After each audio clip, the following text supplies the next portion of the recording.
This one right here is the 7.2 heavy, fast action Shimano Jackal Poison Adrena rod.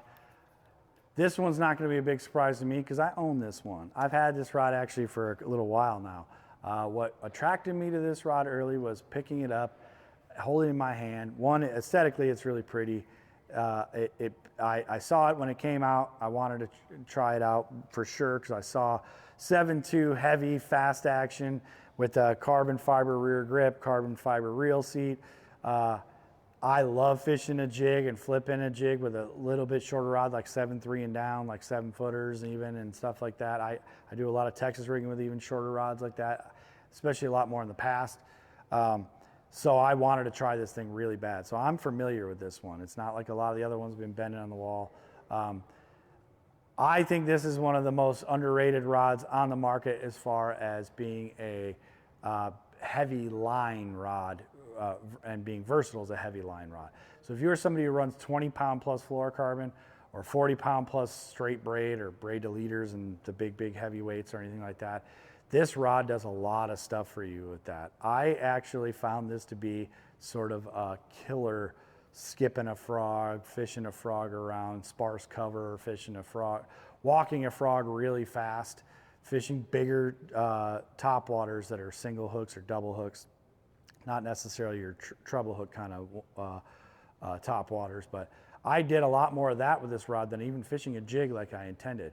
Now, it absolutely is one of the coolest jig rods there is on planet Earth. If you're into flipping sticks that aren't overly long, I highly recommend you checking this rod out. It's very popular for that for a reason. Let's go bend it on the wall and see how the 7.2 heavy Poison Adrena rod does against its competitors. All right, we are here with the 7.2 heavy, the ever famous, by the way, 7.2 heavy Jackal Poison Adrena rod. If you're a jig junkie, you've heard about this rod. A lot of people say this is one of the kind of it jig rods out there. I've found myself doing a bunch of this since I own it. Here's a slow load on this rod.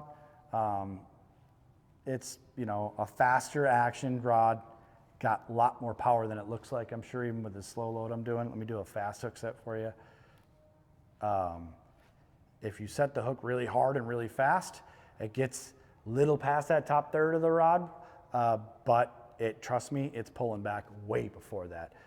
You are getting a hook in a fish with this rod really fast, which makes for a really good jig rod or Texas rig rod where you're getting bit sometimes on the fall, you're getting bit on the drag, sometimes you're getting bit snapping it off some cover. You might have slack line there and you've got to pick up that line real fast and get a good hard hook set through a brush guard or with a heavy wire hook. This rod is one of the best for that kind of fishing. I did mention earlier that I started fishing a frog with this rod for like skipping a frog or fishing a frog kind of really fast, walking a frog really fast around sparser cover or harder cover like laydowns and things like that. Awesome rod for that as well. This is a rod that if you're an enthusiast, you should take the time to try. It is an enthusiast rod for a reason. It's one of the stars, in my opinion, of the Jackal Poison Adrena lineup, the 7.2 heavy Poison Adrena.